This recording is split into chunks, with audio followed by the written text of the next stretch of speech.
ఓం శ్రీమాత్రే నమః. శ్రీ శివాయ గురవే నమః. యః కర్త జగతాం భర్త సంహర్త మహసాం నిధి ప్రణమామితమాదిత్యం బహిరంతస్తమోపహం.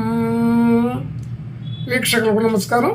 నేను మీ దేవులపల్లి రామకృష్ణ శాస్త్రి, ఆర్కే మాతృశ్రీ తెలుగు జ్యోతిషపరమైన యూట్యూబ్ ఛానల్. ఇప్పుడు జనవరి 19వ తేదీ నుండి జనవరి నెల 25వ తేదీ వరకు గల గ్రహ స్థితి గతులని ఒకసారి పరిశీలన చేద్దాం. మకర రాశిలో సూర్యగ్రహం, కుంభరాశిలో శుక్ర శని గ్రహాలు, మీనరాశిలో రాహుగ్రహం, వృషభ రాశిలో గురుగ్రహం వక్రస్థితిలో ఉన్నారు. అలాగే కర్కాటక రాశిలో కుజగ్రహం వక్రస్థితిలోనే ఉంది.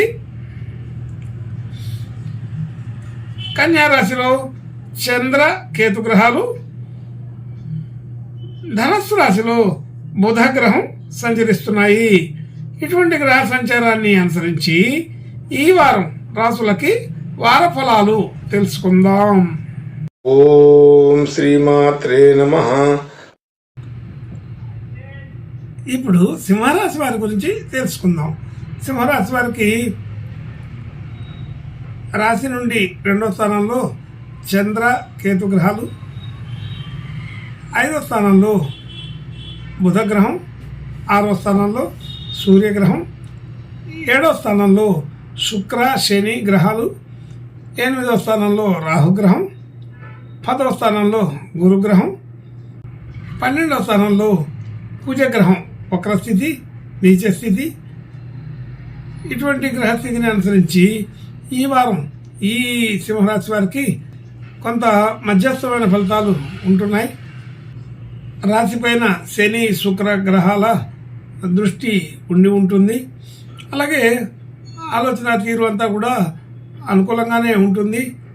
అనుకున్నట్లుగా కొన్ని పనులు చేసుకోగలుగుతారు. పెద్దగా ఇబ్బంది ఉండదు.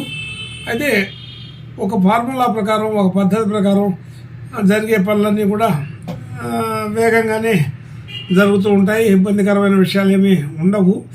అయితే కొత్తగా ప్రణాళికలు చేసి కొత్తగా ఏదైనా ప్లాన్ చేయాలనుకునే వాళ్ళకి మాత్రం ఇది సరైన సమయం కాదు. కొత్త ప్రయత్నాలు ఫలించవని అర్థం. అలాగే కొత్తగా వ్యాపార ఆరంభం చేయాలన్నా, అలాగే ఉద్యోగ ప్రయత్నాలు చేయాలన్నా, వివాహ ప్రయత్నాలు చేయాలన్నా ఈ వారం ఈ సింహరాశి వారికి అంత అనుకూలమైన పరిస్థితి లేదని గుర్తుంచుకోండి. అలాగే ధనయోగాదులు అవి కూడా బాగానే ఉంటాయి. ఎటువంటి ఇబ్బంది ఉండదు. ఆర్థికపరమైన విషయాల్లో మంచి అనుకూలతనే ఉంటుంది. మాట తీరు అంతా కూడా సమయానికి తగినట్లుగా ఆలోచన చేసి మాట్లాడుకోగలుగుతారు. అన్ని రకాలుగా ఎదుటి వారిని అర్థం చేసుకోవడం, అలాగే మనం కూడా ఎక్కడ ఎట్లా మాట్లాడాలో దానికి తగినట్లుగా మాట్లాడడం జరుగుతుంటుంది. అంత పెద్ద ఇబ్బంది అయితే ఎటువంటి పరిస్థితిలో ఉండదు. అలాగే కుటుంబ సభ్యులు, బంధుమిత్రులు అందరితో కూడా మంచి సఖ్యత కలుగుతుంది. గృహ వాహన యోగాదులు ఈ వారం అంత అనుకూలంగా లేవు. కొత్తగా ఎటువంటి నిర్ణయాలు తీసుకోకూడదని గుర్తుంచుకోండి. అలాగే విద్యా సంబంధించిన విషయాలు కొంత అనుకూలంగా ఉన్నాయి. విద్యార్థులకి మంచి లక్షణాలు ఉంటాయి. మంచి విద్యల్లో గుర్తింపు, కీర్తి ప్రతిష్టలు వచ్చే అవకాశం కూడా కనపడుతోంది. అలాగే ఆర్థికపరమైన ఒత్తిడులు కొంతవరకు తగ్గే అవకాశం ఉంది. దానికి తగినటువంటి ఏర్పాట్లు చేసుకోగలుగుతారు. అలాగే ఆరోగ్యపరమైన విషయాల్లో కొంత సాధారణ స్థితి ఉంటుంది. ఇబ్బందికరమైన పరిస్థితి అయితే ఏమీ లేదు, సాధారణంగా ఉంటుందని అర్థం. అలాగే భార్యాభర్తల మధ్య అనుకూలత బాగానే ఉంటుంది.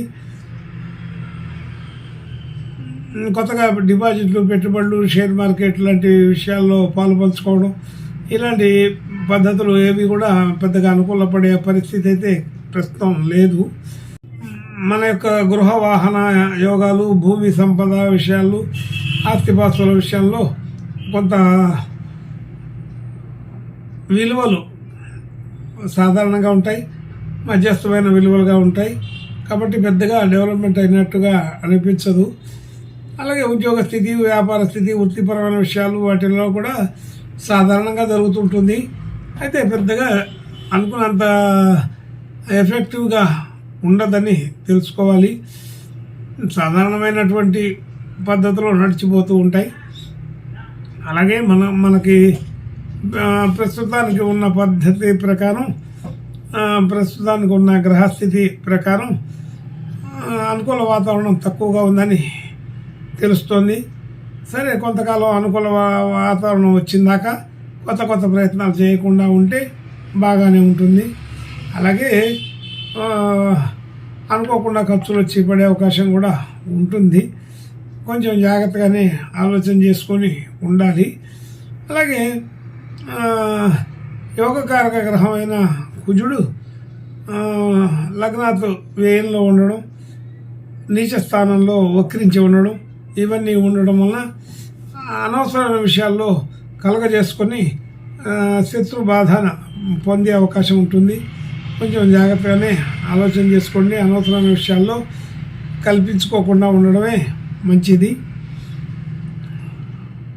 ఇంకా మంచి శుభ లక్షణాలు కలగడం కోసం ఈ సింహరాశి వారు ఈ వారం గణపతి దేవుని ప్రార్థన నమస్కారాలు చేసుకుంటే ఇంకా కొంత అనుకూల పరిస్థితుల్ని చూసే అవకాశం ఉంటుంది.